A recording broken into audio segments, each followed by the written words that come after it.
Muy buenos días a cada uno de los que nos ven a través de este video.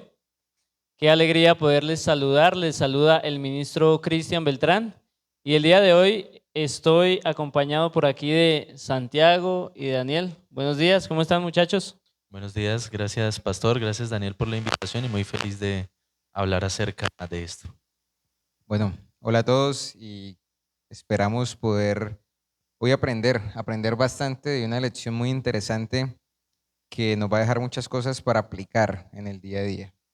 Bueno, comenzamos trimestre, comenzamos lección y comenzamos con una lección muy interesante, ¿no? Una carta de Pablo, ¿cierto? Comenzamos con esta carta a los Corintios. Así que, muchachos, ¿qué expectativa tenemos al comenzar estas lecciones que tenemos por delante durante este trimestre?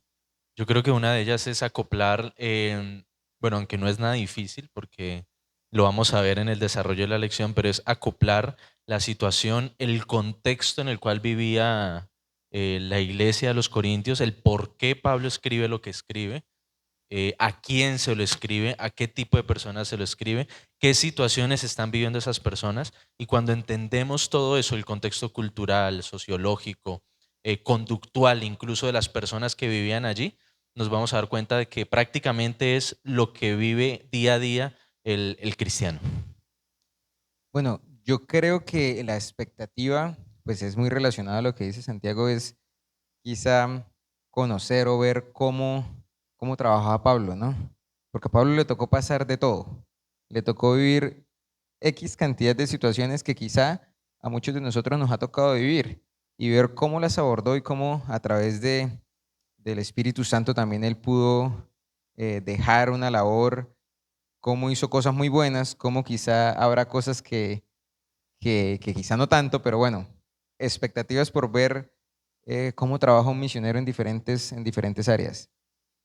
Así es. Bueno, ustedes ya lo han dicho y comenzamos hoy con esta lección número 1. Quiero recordarles el versículo de esta semana, Hechos capítulo 18, 9, 10. Entonces el Señor dijo a Pablo en una visión nocturna: no temas, sigue hablando y no calles, que yo estoy contigo y ninguno te podrá dañar, pues tengo mucho pueblo en esta ciudad. Así que yo, recordando en el libro de los Hechos ese encuentro que tuvo Pablo allí con Jesús, eh, antes de ese encuentro Pablo tenía una cosmovisión y tenía una convicción muy fuerte. Y él creía y entendía que el trabajo que hacía para la iglesia era un llamado de Dios, ¿cierto? Él entendía de que su tarea y su trabajo eran conforme a la voluntad de Dios, ¿cierto? Pero ahora Pablo habla con una seguridad y una convicción muy fuerte también aquí en Primera de Corintios. Entonces, eh, ¿qué hace diferente, Santiago? Quiero preguntarle, ahora, ¿por qué Pablo piensa que es llamado por Dios realmente? Bueno, aquí hay varios factores a tener en cuenta. Y uno de ellos es que el encuentro y el llamado fue milagroso prácticamente, porque algunos podemos decir que Dios nos llama a través de líderes espirituales, a través de un pastor, a través de un intermediario, por así decirlo. Pero Pablo tuvo un encuentro directo con Jesús y un encuentro prácticamente lo podríamos describir milagroso. Entonces, primero no fue un humano el que lo llamó a su servicio, sino prácticamente el mismo Jesús presentándose con su esplendor, diciéndole: oye, Pablo, ¿por qué me persigues? ¿No? Te tengo una tarea más grande, te tengo una misión más grande, tienes que hacer esto, ¿sí? Lo otro es que, como él lo menciona en Gálatas capítulo 1, versículo 15, que dice: pero cuando agradó a Dios, que me apartó desde el vientre de mi madre y me llamó por su gracia. Entonces Pablo aquí, bueno, y en distintas cartas también, incluso en el comienzo de las cartas, por lo general, él comienza diciendo por la voluntad de Dios.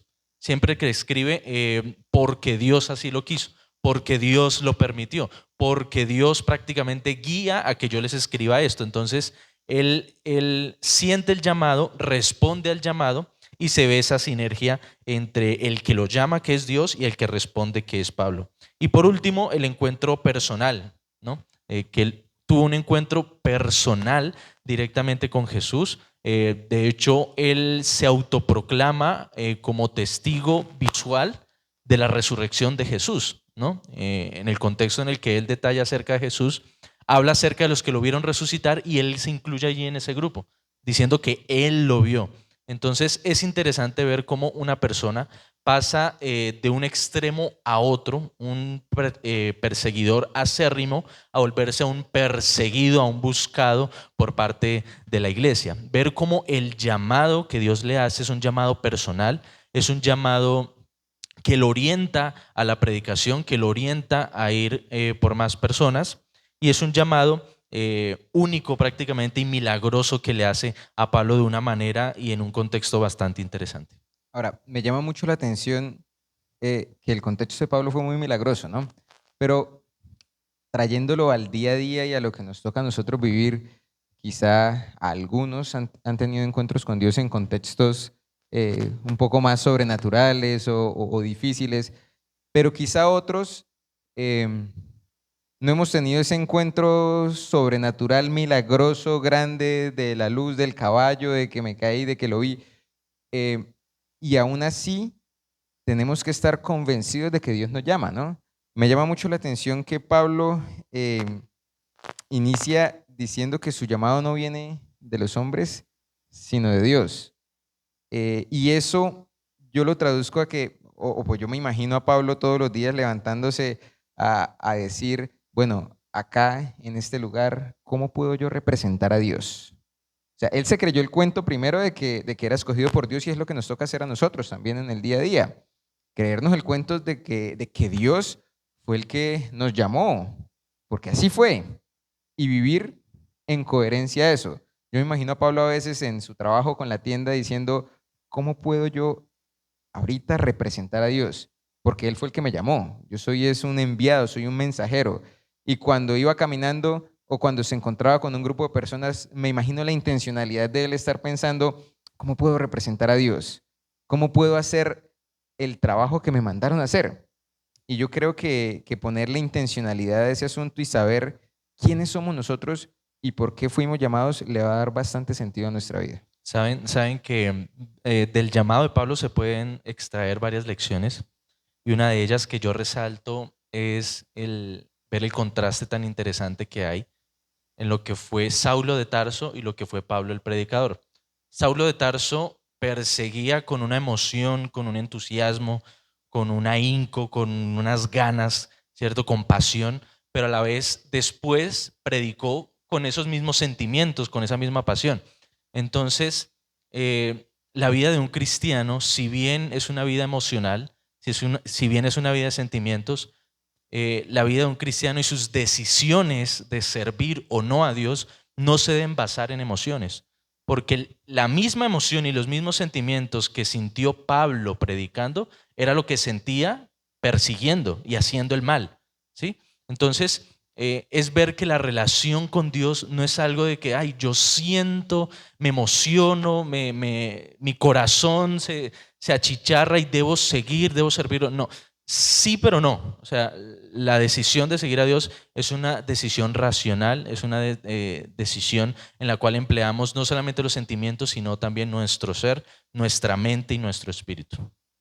Entonces, Pablo pasa a ser ese perseguidor, ahora como lo dice en sus cartas, apóstol de Jesucristo, ¿cierto? Y ese apóstol tiene un significado especial, ¿sí? Apóstol significa enviado. Es decir, Pablo comienza a anunciar todo lo que ahora se le ha revelado, todo lo que Cristo viene y le muestra y le enseña. Así que el libro de los Hechos nos muestra allí, nos describe cómo este Pablo, apóstol de Jesucristo, ahora no desaprovecha ninguna oportunidad para predicar el evangelio, ¿cierto? O sea, no desaprovecha un solo escenario, una sola ciudad, una oportunidad para ir y llevar el mensaje. Así que, Daniel, cuéntenos un poquito acerca de este ministerio que comienza a desarrollar Pablo, dónde viajaba, qué estrategias utilizaba, con quién iba. Bueno, Es una historia bastante larga porque la lección nos presenta dos lugares grandes a donde fue, ¿no? Nos cuenta la historia de Atenas, cuando Pablo fue y se puso a debatir con los filósofos de la época, con la gente de Atenas que les gustaba mucho el conocimiento, las cosas nuevas, em, y él buscó la forma de entrarles con lo que ellos eran, con lo que a ellos les gustaba, con la cultura que tenían, con las diferencias de pensamiento que tenían. Él intentó adaptarse para presentar el mismo mensaje. Y posteriormente llega a Corinto, donde es una situación diferente. Aunque de los dos lados no es que le haya ido muy bien en términos humanos o desde su propia percepción humana, en cierto punto no pensó que le fuera tan bien porque algunas personas rechazaron, algunos se burlaron. Pablo siempre intentó buscar formas para poder llegarle a la gente. Y es algo que me llama mucho la atención porque si ustedes se dan cuenta, Pablo no esperó las condiciones perfectas para poder hacer obra misionera. Pablo no esperó de que hubiesen hecho visitación para él poder llegar a la campaña. Pablo no esperó Que lo de que lo recibieran. recibieran, de que las personas ya estuvieran dispuestas, deseosas a escuchar, a bautizarse. No esperó que la sinagoga ya hubiese hecho la campaña publicitaria o sea, Pablo no esperó la situación ideal para empezar a predicar. Pablo buscó adaptar la realidad y adaptarse a la realidad del día a día de las personas. Y me gusta mucho porque él encontraba las oportunidades para enseñarle a las demás personas de Cristo porque las buscaba intencionalmente. Si vemos en Atenas, Pablo intencionalmente fue a la sinagoga, intencionalmente fue al Areópago, y intencionalmente fue al lugar donde los dioses estaban. O sea, todo parece ser fríamente calculado. Es como si él tuviera un plan misionero de decir, venga, yo voy a ir a hacer esto a tal lugar. ¿Por qué? Porque allá está este tipo de personas. Y a este tipo de personas yo les puedo entrar de esta manera porque les gusta esto y esto y esto. Eso me da un ejemplo a mí grandísimo de lo que debemos hacer. A veces creemos que la obra misionera se hace en la iglesia, se hace en la campaña evangelística, O se improvisa. o se improvisa también, ¿no? Sí, el de se improvisa es la más común, ¿no? Y vemos que Pablo tenía, como dicen por ahí, todo fríamente calculado en cierto punto. Él hacía su parte y él hacía el estudio de campo, ¿no? Él veía con quién se iba a relacionar, qué era lo que iba a hacer, y ya de ahí en adelante tenía una confianza tal en el Señor y estaba tan entregado a Él que se ponía en las manos de Él ya después de que Él había hecho su parte y le decía, bueno, Señor, las palabras póngalas usted, yo ya hice mi parte inicial y vemos que le dio bastante fruto. Yo creo que muchas veces Dios nos ha dado oportunidades para mostrarlo a Él en diferentes lugares. A Pablo le dio varias y a nosotros también nos ha dado una familia, un lugar de trabajo, un lugar de estudio, un barrio, un conjunto. Nos ha dado grupos sociales, grupos deportivos. ¿Y qué estamos haciendo nosotros para hacer eso que Pablo hizo en los diferentes lugares donde fue? Buscar intencionalmente la forma de hacer la obra misionera. Me gusta bastante esta lección del lunes por esta aplicación. Fíjense que precisamente hace 6 meses en la lección de Inverso, la cual se titulaba Apologética en el Areópago, y precisamente se centra, la base central de las 3 lecciones fue este suceso, en el cual Pablo llega a este lugar y arma toda una estrategia para poder llegarles. Y es notable ver de que no siempre hablaba de la misma forma, sino que depende a dónde iba, asimismo buscaba quien lo acompañaba. Bueno, me voy contigo porque contigo sé que me va a ir bien. En este otro viaje, usted no. Me voy más bien con este porque me va a ir mejor. Escribo de cierta forma, los regaño porque sé que es lo que necesitan, los consiento porque sé que es lo que necesitan, les hablo de esta forma porque sé que es lo que necesitan. Y miramos cómo él usó precisamente la apologética, que es este arte, por así decirlo, en otras palabras, de poder comunicar el cristianismo, la vida cristiana, de una forma que llame la atención. Y ese es el llamado que hacía la lección en este momento y que creo yo que nos deja la experiencia de Pablo, que es hacer apologética, que es la transmisión del cristianismo en el Areópago, que es el lugar, como bien lo mencionaba Daniel, en el cual nosotros nos encontramos. Yo creo que Pablo vivía, ¿sí? Vivía lo que escribía, ¿sí? Porque por eso dice allí en el libro de Romanos, porque no me avergüenzo del evangelio, porque es poder para salvación para todo aquel que en él cree, ¿sí?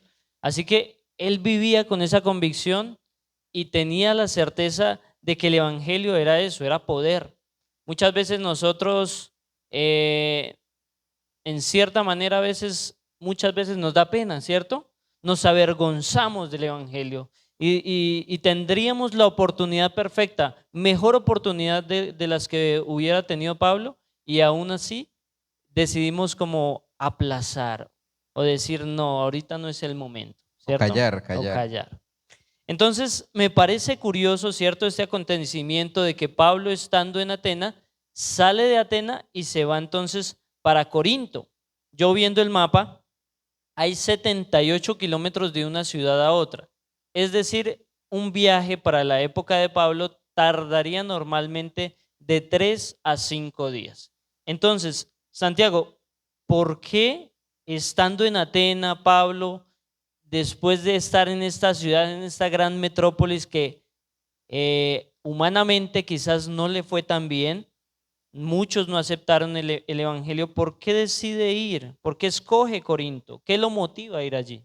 Precisamente de la lección yo pude extraer 3 razones importantes por las cuales Pablo escogió ir a Corinto. Como bien lo mencionaba el pastor, habían 78 kilómetros, eran de 3 a 5 días, depende también del clima. Si habían complicaciones, pues podía durar un poquito más. Pero la principal razón que encontré respecto a la decisión que él tomó de ir a este lugar, volvemos a lo mismo. Pablo era un estratega tremendo, y obviamente la sabiduría de Dios lo iluminaba y lo guiaba, pero en Corinto había una importancia comercial y geográfica. Las salidas que tenía, la gente que cruzaba por esta ciudad, podríamos decir que no era una gran metrópolis, pero sí era una ciudad importante donde estaba ubicada. Por allí cruzaba mucha gente, había mucho comercio, salían transporte para diversos lugares, habían personas que hablaban diferentes idiomas. El escribir y enviar cartas se facilitaba muchísimo más que en otro lugar de pronto más pequeño que no tenía las facilidades que sí tenía Corinto. Entonces, esta importancia comercial y geográfica, a pesar del aparente rechazo de la civilización de Corinto, era una estrategia importante para el cristianismo, para Pablo, y Dios en su infinita sabiduría pues escogió que así fuera, que aunque no se recogieron los frutos en ese momento, yo me imagino que cartas que él escribía, cartas que se difundían rápido. Lugar que él hablaba en la plaza, pasaba un griego, pasaba un romano, pasaba alguien de África, pasaba alguien que iba a cruzar todo el continente hasta llegar hasta China, yo qué sé, los comerciantes de seda, iba transmitiendo ese mensaje voz a voz. Y yo creo que esta razón nace en el corazón y en el plan de Dios, y es el hecho de que era un lugar comercial y geográficamente muy bien establecido. Una segunda razón por la cual yo creo que Pablo, por la cual la lección nos da a entender de que Pablo escoge Corinto, es una estrategia misionera consciente. Complementando lo que mencioné hace un rato, Elena G. de White menciona que Pablo así se presentó, una oportunidad para la difusión del evangelio. Una vez establecido en Corinto, se comunicaría fácilmente a todas las partes del mundo. Entonces, él no solamente buscó una ciudad estratégicamente bien ubicada, yo qué sé, para su sustento, para poder salir adelante, sino un lugar en el cual él podía predicar, pero que cuando predicara mucha gente lo escuchara. Y una tercera razón, todos sabemos, y lo menciona también la lección, hace énfasis en eso, de que Pablo no subsistía como un obrero bíblico, podríamos decir. Él tenía su propio trabajo, ¿cierto? Él hacía carpas, las vendía, y pues esta ciudad le iba a permitir, primero, tener salida rápida a lo que él comerciaba, y segundo, poder predicar haciendo lo mismo. Y hay algo interesante, y es que a veces el que predica, bueno, nosotros que estamos llamados a predicar, le huimos a esos lugares que tienen mucha gente, que tienen diversidad, que de pronto podríamos decir que tienen mucho pecado, que hay muchas inclinaciones, muchos gustos, Culturalmente difíciles. culturalmente difíciles, mucho ateísmo, mucho agnosticismo, y le huimos a esas ciudades, pero debemos hacerlo de Pablo, no es huirle a esas ciudades, es entrarle de frente a esas ciudades, porque son las ciudades donde cuando se predica se puede regar la semilla y se puede hacer masivamente. Y es que es el ambiente ideal, ¿no? Corinto era una ciudad no muy buena, o sea, tenía grandes ventajas, Tremenda. era grandes ventajas socioeconómicas, pero también tenía un montón de cosas que no estaban tan bien. Pablo no corrió de allí. Pablo no rebajó la norma en Corinto. No es que Pablo a los corintios les haya dicho una cosa Más permisivo. y a los de Éfeso les haya dicho otra. No, no, no. La norma y el mensaje fue el mismo, pero él supo buscar la forma de llegarle a esas personas. Y es que otra aplicación que podemos ver allí es que pues a veces nosotros nos acostumbramos a nuestra cultura difícil que nos tocó. Hoy en día estamos en culturas difíciles y en medios donde es complejo, donde hay que saber y hay que ser muy prudente con lo que decimos, porque podemos meternos inclusive en problemas graves, pero Pablo no se le ve huyéndole a ese tipo de personas ni nada, sino intencionalmente irlas a buscar y ver eh, cómo llegarles y cómo traerlos con amor, porque finalmente Pablo nunca normalizó el pecado de allá. Como a veces a nosotros se nos hacen normal ya muchas cosas que en el día a día uno dice, ah, eso ya es normal, eso ya es normal hoy en día, ¿no? Sino que Pablo utilizó el lugar, los medios, todos los recursos que tenía y una estrategia para poder vivir dentro del mundo de una manera diferente y con una intención distinta. Él no se aisló, se pudo haber aislado y hubiese sido más fácil para él, ¿no? La vida. Pero intentó vivir dentro del mundo, pero de una forma diferente a él. Bueno, yo creo que Pablo, aparte de ver todas las ventajas que tenía Corinto, allí geográficamente, política y económicamente, Corinto incluso había superado a Atenas. Entonces, aparte de ver esa gran estrategia, cómo podría él, digamos, moverse, subsistir rápidamente, yo creo que él veía la necesidad que había en esta ciudad, ¿cierto? O sea, él veía que la ciudad tenía grandes problemáticas, estaba sumergida en la idolatría, estaba sumergida en el pecado completamente. Así que él veía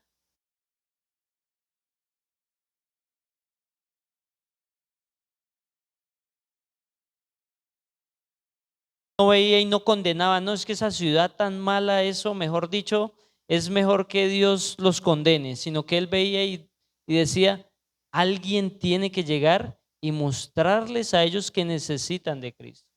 Entonces, al ver y entender esto, Daniel, ¿cuáles fueron los resultados de Pablo? ¿Cuáles fueron los resultados de su predicación? ¿Y cuáles también eran los desafíos que él tenía allí en Corinto? Bueno, esto de Corinto me llama mucho la atención porque si ustedes ven, Pablo humanamente la dio como por perdida, ¿no?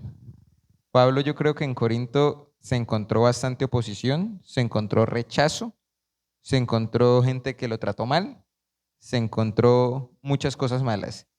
Y Pablo en cierto punto vemos en la historia que como que dice, esta estuvo difícil, pero ahí es donde llega Dios y cuando uno se siente incapaz o cuando uno quizá a veces nos pasa lo de Pablo, ¿no? Que creemos que es con nuestra fuerza. Yo siento que Pablo en algún momento llegó a pensar de que la misión en Corinto no se había cumplido bien, pero era más por la fuerza de él, porque él humanamente vio las cosas, pero Dios tenía otro plan y Dios le dice, no temas, porque tengo mucho pueblo en esta ciudad. Y a mí eso me llamó mucho la atención, porque Pablo la veía perdida humanamente, pero Dios veía más allá de cualquier otra cosa. Y Dios estaba viendo cosas que Pablo no veía. Donde Pablo veía rechazo y cansancio, Dios todavía veía personas que podían ser alcanzadas. Le pasó a veces la de Elías, ¿no? Yo solo, Señor.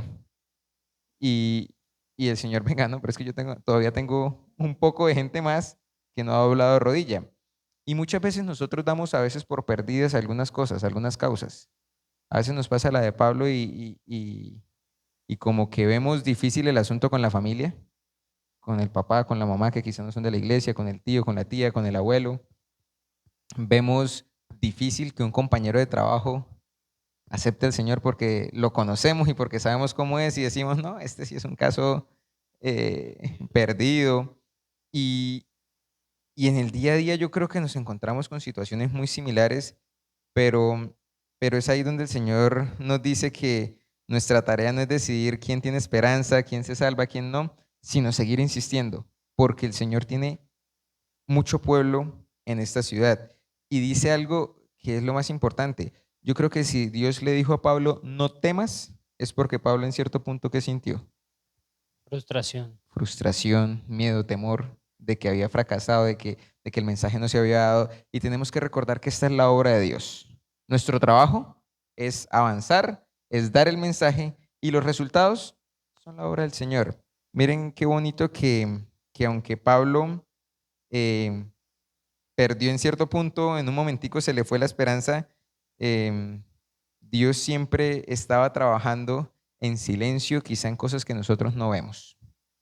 Y es bonito porque en Corinto mucha gente también aceptó al Señor.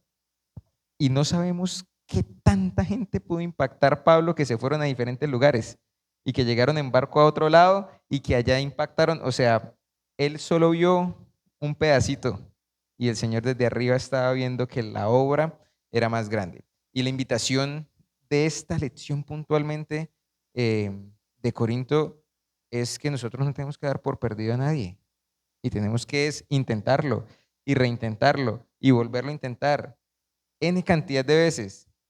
El Señor nos dice, no temas, no se frustre, tranquilo, avance, porque finalmente es la obra de Él y Él es el que dará los resultados. Saben que Pablo enfrentó diversos desafíos, pero pues los podíamos agrupar, bueno, yo los podría agrupar en dos. Primero los externos y otros los internos. Los externos porque Corinto era una ciudad difícil, mucha pluralidad religiosa, se asemeja mucho ahorita, ¿no? Cada quien tiene su verdad, cree en lo que quiere creer y nadie le puede decir nada porque en eso yo creo y no me venga a molestar la vida, ¿cierto? Y también delincuencia, adicciones, apuestas, sexualidad, mucha inmoralidad sexual. Eso con respecto a los desafíos externos. Pero también podríamos ver y catalogar como desafíos internos que incluso en la misma iglesia a veces se la volaba, por así decirlo, ¿no? Entonces podemos ver que enfrentaba estos dos desafíos, tanto externos como internos. Y los resultados, como lo mencionaba Daniel, de lo que él sembró, no fue ahí, prediqué y ya, listo, no. De hecho, él duró más de un año, creo que fueron casi 2 años, Un año y medio. año y medio en Corinto, predicando, insistiendo, enseñando, discipulando. Y esto nos lleva a una lección, primero de que la predicación, si bien no es fácil, estamos de la mano de Dios, es la obra de Dios, es el trabajo de Dios y vamos a ver los frutos porque Él es el que provee que se vayan a ver los frutos.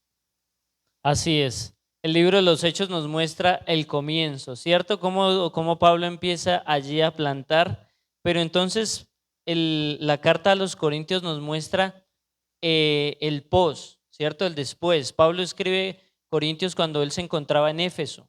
Así que él después de pasar ese año y medio allí, se va para Éfeso. Y entonces me parece interesante cómo comienza allí la carta de Pablo, diciendo, hermanos míos, yo les ruego de parte de nuestro Señor Jesucristo que se pongan todos de acuerdo y que no haya divisiones entre ustedes. Al contrario, vivan unidos y traten de ponerse de acuerdo en lo que piensan. Así que a mí me pone a pensar, ¿cierto? ¿Qué hizo que Pablo se enfocara tanto, se desgastara tanto, ¿cierto? Se preocupara tanto por esta iglesia que si la trajéramos a nuestra actualidad, sería una iglesia desobediente, ¿cierto? Sería una iglesia desordenada, sería una iglesia, mejor dicho, sería la peor iglesia que pudiéramos conocer. Dícese que Pablo no solamente escribió 2 cartas, él menciona allí que había escrito 2 cartas aparte, que solamente hoy tenemos la posibilidad de tener 2, pero allí en Primera de Corintios muestra que dentro de las problemáticas de la iglesia había divisiones, inmoralidad sexual, problemas de prostitución, diferencias por la comida, problemas por el orden en las reuniones, vacíos doctrinales con respecto a la resurrección. Así que esta iglesia tenía muchísimas dificultades. Si hoy en día se le preguntara a un hermano de esta iglesia cuáles son los problemas de su iglesia, yo estoy seguro que el hermano diría todos los problemas los tenemos nosotros. Entonces Pablo, estando allí en Éfeso, dice que la familia de Cloé, allí lo menciona Pablo, vino y le contó por lo que estaban discutiendo. Y Pablo escribe allí: mientras que algunos dicen yo soy seguidor de Pablo, otros dicen yo soy seguidor de Apolo, y otros responden pues yo soy seguidor de Pedro, y aún otros dicen yo sigo a Cristo, pero no hay tal cosa como un Cristo dividido. ¿Sí? Así que me hace pensar en esa labor que tuvo Pablo, en esa labor desgastante, pero en esa labor perseverante. Veo en Pablo ese amor, veo en Pablo ese padre que se apropió de su iglesia y que les escribe: no les escribo para avergonzarlos, no les escribo para hacerlos quedar mal, les escribo para que vean su error y para que vean cuánto los amo. Así que yo veo que muchas personas hoy quieren hacer el trabajo de Pablo, ¿sí? Muchas personas hoy se quieren sentar y ver desde lejos la iglesia y decir: ve a la iglesia en lo que se equivoca, ve a la iglesia hace esto, ve a la iglesia hace aquello, ¿cierto? Cuando Pablo escribe allí: les escribo para que tengan tiempo de cambiar antes de que llegue yo con gran autoridad. Entonces, personas que dicen: no, sí, es que hay que hablarle así a la iglesia, Darle rejo. ¿cierto? Porque la iglesia, mejor dicho, no puede estar en estas condiciones, tiene que estar perfecta, pero la gente no se da cuenta que antes de que Pablo hablara con autoridad, Pablo lloró por su iglesia, Pablo trató a su iglesia con amor. Dijo: pero cuando les escribí estaba yo tan triste y preocupado que hasta lloraba. No quería ponerlos tristes, más bien quería que se dieran cuenta del gran amor que les tengo. Así que por eso Pablo decide escribir a esta iglesia, a sustentarla, a seguir trabajando por ella, a no soltarlos. Aunque la frustración llegara a su vida, Pablo insistía y seguía y escribía las veces que tuviera que escribir, ¿cierto? Así que vemos en Pablo una gran labor. Yo creo que es una labor que nosotros tenemos también que asumir en nuestra iglesia, en nuestras congregaciones. El hecho de qué puedo hacer para que mi iglesia pueda mejorar, ¿sí? ¿En qué estoy fallando yo? Y cómo dejar de criticar y empezar a construir, ¿sí? Cómo dejar de ver lo malo que se está haciendo y empezar a decir qué puedo hacer yo para que mi iglesia pueda crecer, ¿cierto? Así que, muchachos, yo quiero que podamos dar nuestras conclusiones con respecto a la lección de esta semana. Y yo creo que para mí, en lo personal, esta lección nos enseña que los desafíos de la iglesia no se resuelven alejándonos de ella, ¿sí? Lamentablemente muchas personas se han alejado de la iglesia por causa de dificultades, desafíos o problemas, pero eso no se va a solucionar de esa manera, sino que la manera en la que resolvemos las dificultades es volviendo nuevamente al Evangelio, que es lo que nos mostraba allí Pablo a través de estas cartas a los Corintios. Yo me quedo con esta hermosa reflexión y son las palabras que Jesús le decía a Pablo en el capítulo 18 de Hechos. No temas porque yo te he escogido, ¿no? No temas a pesar de que no te esté yendo bien predicando, a pesar de que no te presten atención, a pesar de que la iglesia te esté montando, mejor dicho, una guerra civil. No temas porque tengo mucha gente a la cual todavía hay que predicarle. Y es apersonarnos de eso que nos dice Jesús, y es tomar ánimo, tomar impulso, seguir predicando sin pena, sin vergüenza, sin sin cosas que nos distraiga del objetivo principal, que es predicarle a otras personas del amor de Jesús. Para mí la conclusión es que la fe no se vive solo en la teoría y que la misión tampoco se vive en las letras, sino se vive en las decisiones pequeñas de cada día, en la intencionalidad de lo que hacemos, en cómo hablamos con los demás, en cómo tratamos a las personas, en cómo respondemos a la gente que no nos trata tan bien, ¿no? En cómo perseveramos y cómo corregimos con amor, cómo acompañamos a las personas que quizá son difíciles y en cómo seguimos pendientes de ellas, cómo nos interesamos genuinamente por ellos y cómo buscar intencionalmente la oportunidad de demostrar a través de nuestra vida a Jesús. Amén. Bueno, muchachos, muchas gracias por estos aportes, por este repaso, gracias por cada una de sus opiniones y permitir que este repaso sea enriquecido por todos estos puntos de vista que pudimos tener en esta mañana. Y muchas gracias a cada uno de ustedes que nos ha visto, gracias por los que han compartido estos videos. Les invitamos para que lo sigan haciendo, para que lo comenten, para que ponga allí en los comentarios lo que más le gustó de la lección de esta semana y para que también se pueda suscribir a este canal. Que Dios les bendiga y les acompañe. Feliz sábado.